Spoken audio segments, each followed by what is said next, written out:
गणेश चतुर्थी व्रत कथा। गणेश चतुर्थी संपूर्ण व्रत कथा, इसके पाठ के बिना अधूरे रहेगा व्रत। गणेश चतुर्थी व्रत कथा इन हिंदी। गणेश चतुर्थी का व्रत हर साल भाद्रपद माह के शुक्ल पक्ष की चतुर्थी तिथि के दिन रखा जाता है। इस दिन गणेश जी की कथा पढ़नी और सुनना बेहद जरूरी है। इसके बिना आपका व्रत अधूरा रह सकता है। यहाँ पढ़े गणेश चतुर्थी की व्रत कथा। नंदकेश्वर कहते हैं कि आप लोग दक्षित होकर इस कथा को श्रवण करें। भादो शुक्ल चतुर्थी को सदैव सावधानी पूर्वक गणेश जी के शुभदायक व्रत को करें। हे विप्रवर, नर अथवा नारी जो भी इस व्रत को करते हैं वे तुरंत ही कष्टों से छुटकारा पा जाते हैं। उनके सभी कलंकों का शमन एवं विघ्न निवारण होता है। सुनसान वन में विषम परिस्थिति में, अदालत संबंधी मामलों में, संपूर्ण कार्यों में सफलता देने वाला यह व्रत संपूर्ण व्रतों में श्रेष्ठ है। ये व्रत विश्व विश्रुत एवं गणेश जी को परम प्रिय है। सनत कुमार जी पूछते हैं कि प्राचीन काल में इस व्रत को किसने किया था, इसका प्रचार मृत्युलोक में किस तरह हुआ। आप गणेश जी के व्रत को विस्तार पूर्वक कहिए। नंदकेश्वर ने कहा कि इस व्रत को सर्वप्रथम प्रतापवान भगवान वासुदेव जगन्नाथ कृष्ण जी ने किया था। जब उन पर झूठा दोषारोपण हुआ तो उसके शमनार्थ नारद जी ने उनसे इस व्रत को करने के लिए कहा था। सनत कुमार ने आश्चर्यचकित होकर पुनः प्रश्न किया कि हे नंदकेश्वर, श्री कृष्ण जी सर्वगुण संपन्न ऐश्वर्य युक्त भगवान है, सृष्टिकर्ता, पालनकर्ता एवं संहारक है, अव्यय, अप्रेमेय, निर्गुण एवं सगुण है। ऐसे घटघटवासी भगवान कृष्ण को मिथ्या कलंक किस प्रकार लग गया, ये बात बहुत ही विस्मयकारी है। हे नंदकेश्वर, आप इस उपाख्यान का वर्णन कीजिए। नंदकेश्वर कहने लगे, पृथ्वी का भार हरण करने के लिए भगवान मनाम विष्णु और हलधर बलराम जी ने वसुदेव के पुत्र रूप में अवतार धारण किया। मगध सम्राट जरासंध के बार बार आक्रमण करने के कारण कृष्ण जी ने विश्वकर्मा द्वारा समुद्र में स्वर्ण निर्मित द्वारिकापुरी बनवाई। उस पुरी में 16,000 रानियों के लिए 16,000 सुंदर महलों को निर्मित कराया। उन रानियों के निवास के उपभोग के निमित्त पारिजात वृक्ष का आरोपण कराया। इसके अतिरिक्त 56 करोड़ यादवों के लिए 56 करोड़ भवनों की व्यवस्था की और अन्य ब्राह्मण, क्षत्रिय, वैश्य एवं शूद्रादि लोगों के निवास का भी प्रबंध करवाया, जहां जनता शांतिपूर्वक बसती थी। त्रैलोक्य में उपलब्ध होने वाली जितनी वस्तुएं थी सभी का वहां संग्रह किया गया था। उस द्वारिकापुरी में उम्र नामक यादव के सत्राजित और प्रसेन नामक 2 पुत्र हुए। समुद्र तट पर स्थित भाव से सूर्य नारायण को प्रसन्न करने के लिए वीर्यवान सत्राजित तपस्या करने लगे। वे निराहार रहकर सूर्य की ओर टकटकी बांधकर आराधना करने लगे। भगवान सूर्य प्रसन्न होकर सत्राजित के समक्ष प्रकट हुए। सत्राजित भी अपने आराध्य के दर्शन से बहुत प्रसन्न हुए। सत्राजित स्तुति करने लगे कि हे तेजपुंज, हे स्वतः प्रकाशवान, हे काश्यपे, हे हरिदश, आपको मेरा बारंबार प्रणाम है। हे ग्रहराज, हे चंद्रमा को प्रकाशित करने वाले, हे वेदत्रयी स्वरूप, हे संपूर्ण देवों के अधिपति, आपको मेरा नमस्कार है। हे देवराज, आप मेरे पर प्रसन्न हो। हे दिवाकर, आपकी कृपा दृष्टि मेरे ऊपर हो जाए। सत्राजित की ऐसी स्तुति से भगवान सूर्य ने सत्राजित से शांत, गंभीर एवं मधुर वाणी में कहा कि हम तुम्हारे ऊपर बहुत प्रसन्न हैं। तुम्हारी जो अभिलाषा हो वह हमसे मांग लो। हे महाभाग्यशाली सत्राजित, हम तुम्हारी आराधना से संतुष्ट है। अब तुम इस सुंदर रत्न को ले लो, ये देवों को भी अप्राप्य है। ऐसा कहकर प्रसन्न मन से भगवान ने अपने कंठ से मणि उतारकर उसे दे दी। भगवान सूर्य ने उससे कहा कि यह प्रतिदिन 8 भार अर्थात 24 मन सोना प्रदान करती है, अतः मणि धारण करने के समय पवित्र रहना चाहिए। हे सत्राजित, अशौचावस्था में धारण करने से धारक का मरण हो जाता है। इतना कहकर तेजवान भगवान सूर्य वहीं अंतर्धान हो गए। उस मणि को धारण करके सत्राजित ऐसे सुशोभित हुए मानो वह सूर्य नारायण ही हैं। हे राजन, उनके द्वारिकापुरी में प्रवेश करने पर उस तेज के कारण किसी को मालूम न हुआ कि कौन आ रहा है। उस कांतिमान मणि को कंठ में धारण किए हुए वह कृष्ण जी की द्वारिका में तुरंत ही चले आए। उस मणि की चमक से देखने वालों ने समझा कि साक्षात सूर्य भगवान ही आए हैं। जब लोगों ने समीप आकर स्पष्ट रूप से देखा तो उनकी समझ में आया कि यह सूर्य नहीं है, ये तो सत्राजित हैं जो कंठ में मणि धारण करने के कारण सुशोभित हो रहे हैं।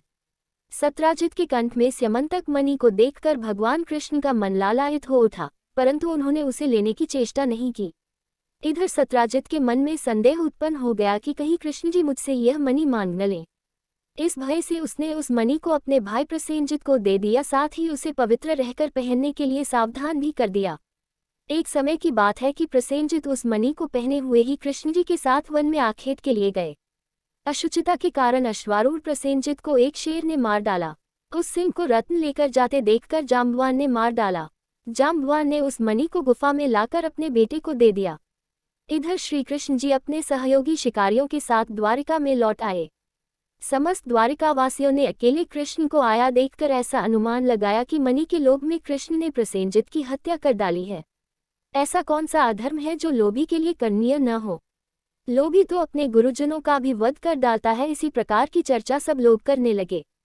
झूठे दोषारोपण से कृष्ण जी के मन में बहुत ही दुख हुआ और वे किसी से बिना कुछ कहे सुने लोगों को साथ लेकर नगर से बाहर चले गए। वन में जाकर कृष्ण ने देखा कि एक स्थान पर प्रसेनजित सिंह द्वारा मृत होकर पड़े हैं।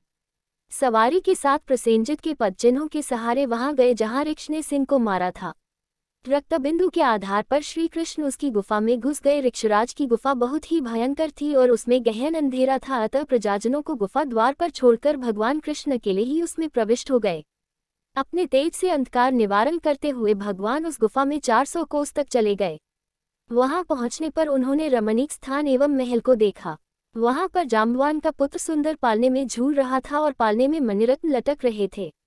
बालक के उस खिलौना स्वरूप मणि को लेने के लिए भगवान कृष्ण उसके निकट खड़े हो गए। रूप लावण्य से पूर्ण कमल नयनी किशोरी उस पालने को झुला रही थी। वह मंद मुस्कान भी बिखेर रही थी। ऐसी नवयुवती बाला को देखकर कृष्ण जी विस्मित हो गए। वह कमल मुखी बाला धीरे धीरे कह रही थी कि लाडले, तुम क्यों रो रहे हो? देखो, प्रसेनजित को सिंह ने मार डाला और सिंह को हमारे पिताजी ने मारकर ये सिमंतक मणि तुझे खेलने के लिए ला दी है। कमल नयन भगवान कृष्ण को देखकर वह वाला कामातुर होकर धीरे धीरे प्यार भरी बात कहने लगी कि मेरे पिता की दृष्टि पड़ने से पहले ही आप यहाँ से चले जाए।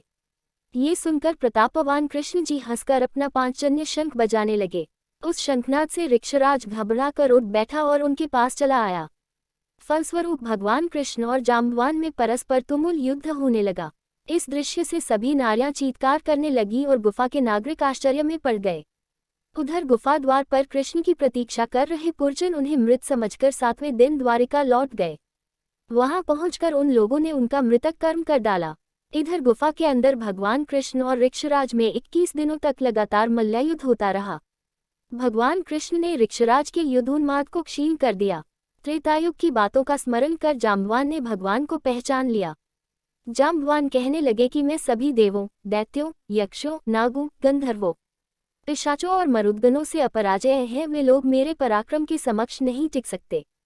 हे देवादिदेव, आपने मेरे पर विजय पाई है, इससे आपका देवाधिपति होना निश्चित है। मैं समझ गया कि आप में भगवान विष्णु का तेज है, किसी अन्य में इतना बल नहीं हो सकता।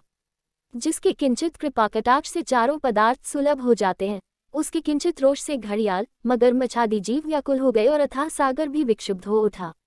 उस सागर ने अपनी धृष्टता के लिए क्षमा याचना की और सेना के लिए मार्ग प्रदान किया। आपने सेतु बांधकर अपने यश को उज्ज्वल किया और सैन्यदल के साथ लंका पर आक्रमण करके राक्षसों का अपने बाणों द्वारा शिरच्छेदन किया। आप त्रेतायुग के वही धनुर्धारी राम हैं। हे महाराज, जब जाम्बवान ने पहचान लिया तो उससे देवकी नंदन श्री कृष्ण जी कहने लगे। भगवान कृष्ण ऋक्षराज के मस्तक पर अपना कल्याणकारी हाथ फेरते हुए उससे प्रेमपूर्वक कहने लगे, हे ऋक्षराज, इस मणि के कारण मुझे झूठा कलंक लगा है। उसी कलंक के निवारणार्थ मणि प्राप्त करने के लिए मैं तुम्हारी गुफा में आया है। भगवान की बात सुनकर जाम्बवान ने प्रसन्नता पूर्वक अपनी कन्या जाम्बूती को उन्हें समर्पित करके दहेज स्वरूप मणि भी दे दी। भगवान कृष्ण ने कन्या और मणि ग्रहण कर जाम्बवान के दुर्लभ ज्ञान का उपदेश देकर जाने का विचार किया। भगवान कृष्ण के जाने से पहले जाम्बवान ने अपनी कन्या का पानी ग्रहण उनके साथ कर दिया। जाम्बूती के साथ मणि लेकर भगवान कृष्ण प्रसन्न मन से द्वारिका आए। जिस प्रकार किसी मृतक के पुनरुज्जीवित होने पर उसके परिवार वालों के हर्ष की सीमा नहीं रहती, वही अवस्था कृष्णा को देखकर द्वारिकावासियों की हुई। श्री कृष्ण को धर्मपत्नी के साथ मणि लेकर लौटा देखकर सभी लोग उत्सव मनाने लगे। भगवान कृष्ण प्रसन्न होकर मित्रवर्ग के साथ सुधर्मा सभा अर्थात यादवों की राज्य सभा में आए। वहां उन्होंने मणि के गायब होने और उसकी पुनः प्राप्ति की सारी घटना को कह सुनाया। भगवान कृष्ण ने राज्यसभा में उपस्थित सत्राजित को अपने पास बुलाकर उसे वह मणि दे दी। यादव संसद सदस्यों के सामने मणि देकर भगवान झूठे कलंक के दोष से मुक्त हो गए। सत्राजित बुद्धिमान थे। मणि पाकर उन्हें लज्जा आई, जिसके फलस्वरूप उन्होंने अपनी कन्या सत्यभामा का विवाह श्री कृष्ण के साथ कर दिया। इसके बाद शतधन्वा, अक्रूर आदि दूषित हृदय वाले यादव मणि प्राप्ति के लिए सत्राजित से शत्रुता करने लगे। एक बार की बात है कि श्री कृष्ण जी कहीं गए हुए थे। उनकी अनुपस्थिति में पापात्मा शतंध्वा ने सत्राजित की हत्या करके मणि अपने कब्जे में कर ली। श्री कृष्ण के लौटने पर सत्यभामा ने उन्हें सारी बातें बतलाई। एक बार नगर में पुनः चर्चा उठी कि ये कृष्ण भीतर से तो काले अर्थात कलुषित हृदय वाले हैं और ऊपर से सीधे दिखते हैं। तब भगवान कृष्ण ने बलदेव जी से कहा कि भैया, शतधन्वा ने सत्राजित का वध कर डाला है, अतः अब वह मणि के साथ पलायन करने वाला है। शतधन्वा ने सत्राजित की हत्या करके हम लोगों की मणि का अपहरण कर लिया है। वह मणि हम लोगों के लिए भोग्य है, इसमें कोई संदेह नहीं है। ये बात जब शतधन्वा को मालूम हुई तो उसने भयभीत होकर मणि को अकूर को दे दिया। मणि देने के पश्चात वह एक घोड़ी पर आरूढ़ होकर दक्षिण की ओर भाग गया। इधर रथारूढ़ होकर बलराम और श्री कृष्ण उसका पीछा करने लगे। 100 योजन के बाद उसकी घोड़ी मार डाली गई, तब वह पैदल ही भागा। श्री कृष्ण जी ने दौड़कर उसे पकड़ लिया और उसका वध कर डाला। मणि के लिए इच्छुक कृष्ण जी ने रथारूढ़ बलदेव से कहा कि भैया, इसके पास से तो मणि नहीं मिली। कृष्ण की बात से बलराम जी ने रुष्ट होकर कहा, कृष्ण, तुमने सदैव से कपट का व्यवहार किया है। तुमसे बढ़कर लोलुप और पापी कोई अन्य व्यक्ति नहीं होगा। जब तुम धन के लोभ में पड़कर अपने सगे संबंधियों की हत्या करने में भी नहीं चूकते तो ऐसा कौन भाई बंधु होगा जो तुम्हारा साथ दे। तदनंतर बलराम जी की तुष्टि के लिए श्री कृष्ण ने शपथ के द्वारा उन्हें प्रसन्न करने का प्रयास किया। ऐसे मिथ्यापवाद के क्लेश को सहन करना धिक्कार है, ऐसा कहकर बलदेव जी बगर विदर्भ देश की ओर चले गए और कृष्ण जी रथ में सवार होकर द्वारकापुरी में वापस लौट आए। कृष्ण के लौटने पर द्वारकावासी पुनः चर्चा करने ने कि कृष्ण ने अपने बड़े भाई बलराम जी को द्वारका से बाहर निकालकर अच्छा काम नहीं किया। मणि के लोभ में उन्हें ऐसा करना उचित नहीं था। इस लोकापवाद से श्री कृष्ण के मन में बहुत ही खेद हुआ और उनका चेहरा मुरझा गया। इधर अक्रूर भी तीर्थाटन के लिए द्वारका से निकल पड़े। उन्होंने काशीपुरी में आकर यज्ञप्ति भगवान के लिए विष्णु योग किया। अक्रूर ने उस मणि द्वारा दैनिक स्वर्ण प्राप्ति के द्वारा सभी लोगों को दक्षिणा देकर संतुष्ट किया। नगर में विभिन्न देवों के मंदिरों का निर्माण कराया। सूर्य द्वारा प्रदत्त उस मणि को सदैव अक्रूर पवित्रता के साथ धारण करते थे। फलस्वरूप वे जहाँ भी रहते वहाँ न तो कभी अकाल ही पड़ता था और न व्याधिस्नित किसी रोग का ही प्रकोप होता था। भगवान कृष्ण सर्वज्ञ थे, वे सभी बातों को जानते थे। मनुष्य देहधारी होने के कारण लोकाचार के लिए मायाविष्टता में अपनी अज्ञानता प्रकट करते थे। देखो तो मणि के कारण भाई बलराम जी से विरोध हुआ, बार बार तरह तरह के अभियोग लगते रहे। अतः इतना कलंक कहाँ तक सहा जाए। कृष्ण जी की इस चिंतातुरावस्था में ही वहां नारद जी आ पहुंचे। भगवान द्वारा अभ्यर्थित होकर आसन पर सुखपूर्वक बैठकर मुनि कहने लगे। नारद जी ने कहा कि हे भगवान, आप खिन्न क्यों दिखाए पड़ रहे हैं? आप किस चिंता में पड़े हुए हैं? हे केशव, आप संपूर्ण वृतांत मुझसे कहें। श्री कृष्ण जी ने कहा कि हे देवर्षि नारद, मुझे बार बार अकारण कलंक लग रहा है, इस कारण मुझे अत्यंत पश्चाताप है। मैं आपकी शरण में हूँ, आप मुझे चिंता रहित कीजिए। नारद जी ने कहा कि हे देव, आप पर लगने वाले कलंक का कारण मैं जानता हूँ। आपने भादो सुदी चतुर्थी को चंद्रदर्शन किया है, इसीलिए आपको बार बार कलंकित होना पड़ रहा है। नारद जी की बात सुनकर भगवान कृष्ण सारगर्भित वाणी में कहने लगे कि हे देवर्षि नारद जी, चतुर्थी के चंद्रदर्शन से कैसे दोष लगता है, जबकि द्वितीया के चांद का लोग दर्शन करते हैं और उसका सुंदर फल पाते हैं। नारद जी ने कहा कि स्वयं गणेश जी ने दर्शनीय रूप वाले अर्थात सुंदरतम रूप पर गर्व करने वाले चंद्रमा को श्राप दिया है कि आज के दिन जो लोग तुम्हारे दर्शन करेंगे, समाज में उन्हें व्यर्थ ही निंदा का पात्र होना पड़ेगा। श्री कृष्ण जी ने पूछा कि हे मुनिवर, अमृत की वृष्टि करने वाले चंद्रमा को गणेश जी ने क्यों शाप दिया? आप सर्वोत्तम उपाख्यान का विस्तृत वर्णन कीजिए। नारद जी ने उत्तर दिया कि प्राचीन काल में ब्रह्मा, विष्णु और शिव ने मिलकर गणेश जी को अष्टसिद्धि तथा नवनिधि को पत्नी स्वरूप प्रदान किया। तदनंतर शास्त्रोक्त विधि से गणेश जी की पूजा करके उन्हें संपूर्ण देवों में अग्रणी बनाकर प्रजापति ब्रह्मा जी उनकी स्तुति करने लगे। ब्रह्मा जी ने कहा कि हे हाथी सदृश मुख वाले, हे गणपति, हे लंबोदर, हे वरदायक, हे समस्त विद्याओं के अधिपति, हे देवताओं के अधिनायक, हे सृष्टिकर्ता, पालक एवं संहारकर्ता गणेश जी, जो लोग भक्तिपूर्वक आपको लड्डू बढ़ाकर पूजन करेंगे उनके सभी विघ्न दूर हो जाएंगे और दुर्लभ सिद्धि प्राप्त होगी, इसमें संशय नहीं। जो देवता या दानव आपकी पूजा किए बिना सफलता की कामना करते हैं उन्हें अरबों काल तक भी सिद्धि नहीं मिलती। हे गणाध्यक्ष, आपकी कृपा कटाक्ष के बल पर सदा विष्णु पालन करते हैं तथा शिवजी संहार करते हैं। ऐसी स्थिति में मेरी सामर्थ्य नहीं है जो मैं आपकी स्तुति कर सकूं।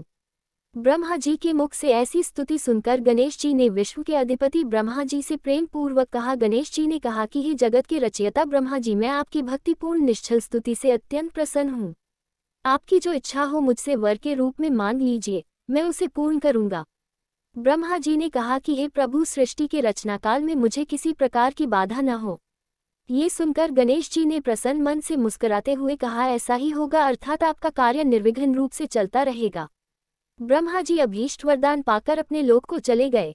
इधर स्वेच्छा से भ्रमण करने वाले गणेश जी ने सत्यलोक से चलकर अपना अद्वितीय स्वरूप धारण किया, आकाश मार्ग से चंद्रलोक में जा पहुंचे। रूपशाली चंद्रमा ने गणेश जी के ऐसे हास्य योग्य स्वरूप को देखा जिसमें उनकी लंबी सैंड, सूप के समान कान, लंबे दांत, भारी भरकम तोंदिला पेट और चूहे के वाहन पर आसीन है। ऐसे विस्मयकारी रूप को देखने से रूपगर्वित चंद्रमा को हंसी आ गई। चंद्रमा के हंसने से गणेश जी कुपित हो गए, उनकी आंखें क्रोध से लाल हो गई। उन्होंने चंद्रमा को शाप दिया कि तुम दर्शनीय एवं सुंदर रूप वाले मुझको देखकर हंस रहे हो। गणेश जी ने कहा कि चंद्रमा, तुम मददर्पित हो रहे हो, इसका फल तुम्हें बहुत जल्द भोगना होगा। आज से शुक्ल चतुर्थी के दिन कोई भी व्यक्ति तुम्हारे पापी मुंह को नहीं देखेगा। जो व्यक्ति भूल से भी तुम्हारे मुख को देख लेगा उसे अवश्य कलंकित होना पड़ेगा।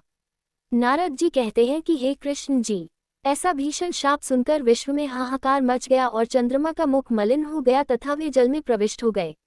उसी दिन से चंद्रमा अपना स्थान जल में बनाकर रहने लगे। इधर देवता, ऋषि और गंधर्वों को बड़ी निराशा हुई और वे सब दुखी होकर देवराज इंद्र के नेतृत्व में पितामह ब्रह्मा जी के लोक में गए। ब्रह्मा जी का दर्शन करने के बाद उन लोगों ने चंद्रमा के वृतांत का वर्णन कर दिया कि आज गणेश जी ने चंद्रमा को शाप दे दिया है। तब ब्रह्मा जी ने सोचकर उन देवताओं से कहा कि हे देवताओं, गणेश जी के शाप को कोई काट नहीं सकता है, न तो मैं ही काट सकता हूँ और न विष्णु, इंद्र आदि देवता ही ऐसा निश्चय जानिए। इसलिए हे देवों, आप उन्हीं की शरण में जाएं, वे ही चंद्रमा को शाप मुक्त कर सकते हैं। देवताओं ने पूछा कि हे पितामह, हे अतीव बुद्धिशाली हे प्रभु, किस उपाय से गजानन प्रसन्न होकर वर देंगे, आप उसी उपाय को बतलाए। ब्रह्मा जी ने कहा कि गणेश जी का पूजन विशेषतया कृष्ण चतुर्थी को रात्रि में यत्नपूर्वक करना चाहिए। शुद्ध घी में उन्हें मालपुआ, लड्डू आदि बनाकर भोग लगाना चाहिए। स्वयं भी इच्छापूर्वक मिष्ठान, हलवा, पूरी, खीर आदि का भोग लगाकर प्रसाद ग्रहण करना चाहिए। ब्राह्मणों को दान स्वरूप गणेश जी की स्वर्ण प्रतिमा देनी चाहिए। शक्ति के अनुसार दक्षिणा दे, धन रहते हुए कृपणता नहीं करनी चाहिए। पूजन व्रतादि की विधि जानकर सब देवताओं ने देवगुरु बृहस्पति को भेजा और उन्होंने चंद्रमा के पास जाकर ब्रह्मा जी की बताई हुई विधि सुनाई। चंद्रमा ने ब्रह्मा जी की बताई हुई विधि के द्वारा गणेश जी का व्रत एवं पूजन किया, जिसके फलस्वरूप प्रसन्न होकर भगवान गणेश जी प्रसन्न हो गए। अपने सम्मुख गणेश जी को कीड़ा करते हुए देखकर चंद्रदेव उनकी स्तुति करने लगे। चंद्रमा ने कहा, है विभो, आप समस्त कारणों में आदि कारण, आप सर्वज्ञ एवं सबके जानने योग्य हैं, आप मुझ पर प्रसन्न होइए। हे देवाधिपति, हे जगन्निवास, हे लंबोदर, हे वक्रतुंड, हे गणेश जी, हे ब्रह्मा विष्णु से पूजित, मैंने गर्व के कारण आपका उपहास किया था, उसके लिए मैं आपसे क्षमा प्रार्थी हूँ। आप मुझ पर प्रसन्न होइए। हे गणेश जी, जो आपकी पूजा न करके अर्थ सिद्धि की इच्छा रखते हैं, वे वास्तव में मूर्ख और संसार में अभागे हैं। मुझे अब आपके संपूर्ण प्रभाव का ज्ञान हो गया है। जो पापात्मा आपकी पूजा से विमुख रहते हैं, उन्हें नरक में भी स्थान नहीं मिलता। चंद्रमा द्वारा ऐसी स्तुति सुनकर गणेश जी हंसते हुए मेघ के समान गुरु गर्जना में बोले। गणेश जी ने कहा कि हे चंद्रमा, मैं तुम्हारे ऊपर प्रसन्न हूँ। तुम्हारी जो इच्छा हो वह तुम मुझसे वरदान के रूप में मांग लो, मैं तुम्हें देने के लिए एक तैयार हूँ। चंद्रमा ने कहा कि मेरा दर्शन सभी लोग पुनः पूर्ववत करने लगे। चंद्रमा ने कहा कि हे गणेश्वर, आपकी कृपा से मेरे पाप शाप दूर हो जाएं। ये सुनकर गणेश जी ने कहा कि हे चंद्र, मैं तुम्हें इसके बदले दूसरा वरदान दे सकता हूँ, किंतु यह नहीं दे सकता। विघ्नेश्वर गणेश जी के ऐसे वचन को सुनकर ब्रह्मादि देवगण अत्यंत भयभीत होकर भक्तवत्सल गणेश जी की प्रार्थना करने लगे। देवता लोग निवेदन करने लगे कि हे देवाधिदेव, आप चंद्रमा को शाप मुक्त कर दें, यही वरदान हम सभी आपसे चाहते हैं। आप ब्रह्मा जी के बड़प्पन का विचार कर चंद्रमा को शापामुक्त कर दें। देवताओं की बात सुनकर गणेश जी ने बड़े ही आदर के साथ कहा कि आप लोग मेरे भक्त हैं, अतः मैं आप लोगों को अभीष्ट वर प्रदान करता हूँ। गणेश जी ने कहा कि जो लोग भादो सुदी चौथ को चंद्रमा का दर्शन करेंगे उन्हें मिथ्या कलंक तो अवश्य ही लगेगा, इसमें कोई भी संदेह नहीं है, किंतु महीने के आरंभ में शुक्ल द्वितीया के दिन जो व्यक्ति हर महीने में निरंतर तुम्हारा दर्शन करते रहेंगे, उन्हें भादो सुदी चौथ के दर्शन का दुष्परिणाम नहीं भोगना होगा। नारद जी कहते हैं कि हे कृष्ण, तभी से द्वितीया के दिन सब लोग आदर पूर्वक चंद्र दर्शन करने लगे। स्वयं गणेश जी ने द्वितीया के चंद्र दर्शन की महत्ता का वर्णन किया है। किंतु दूज के चंद्रमा का दर्शन करने वाले जो पापात्मा भाद्र शुक्ल चतुर्थी को तुम्हारा दर्शन करेंगे, उन्हें 1 वर्ष के भीतर ही मिथ्या कलंक का भागी होना पड़ेगा। इसके पश्चात चंद्रमा ने गणेश जी से पुनः पूछा कि यदि ऐसी घटना घटित हो जाए तो हे देवाधिपति, आप किस उपाय से प्रसन्न होंगे, ये बताने की कृपा कीजिए। श्री गणेश जी ने कहा कि कृष्ण पक्ष की प्रत्येक चतुर्थी को जो लोग लड्डू का भोग लगाकर मेरा पूजन करेंगे और विधि पूर्वक रोहिणी के साथ तुम्हारी पूजा करेंगे, जो लोग मेरी स्वर्ण प्रतिमा का पूजन करके कथा श्रवण करेंगे एवं ब्राह्मण भोजन कराकर उन्हें दान देंगे, तो मैं सदैव उनके कष्टों का निवारण करता रहूँगा। यदि स्वर्ण प्रतिमा निर्मित कराने की क्षमता न हो तो मिट्टी की प्रतिमा का विविध सुगंधित फूलों से मेरी पूजा करें, फिर प्रसन्न मन से ब्राह्मण को भोजन कराकर विधिपूर्वक पूजन के बाद कथा सुनकर वर्णित द्वारा ब्राह्मण को समर्पण करें कि हे देवदेव गणेश जी, आप हमारे इस दान से प्रसन्न होइए और सदैव सभी समय हे देव, आप हमारे कार्यों को निर्विघ्न पूरा करें। आप सम्मान, उन्नति, धन धान्य, पुत्र पौत्रादि देते रहें। हमारे वंश में विद्वान, गुणी और आपके भक्त पुत्र उत्पन्न होते रहें। तदनंतर ब्राह्मण को यथाशक्ति दान की दक्षिणा दें। नमकीन पदार्थों से विरहित होकर लड्डू, मालपुआ, खीर आदि मीठे पदार्थों का ब्राह्मण को भोजन कराकर स्वयं इच्छानुसार भोजन करे तथा इस प्रकार व्रत रहकर पूजन करे, तो मैं सदा विजय, कार्य में सिद्धि, धन धान्य, विपुल संतति देता रहूंगा। इस प्रकार कहकर सिद्धिविनायक गणेश जी अंतर्धान हो गए।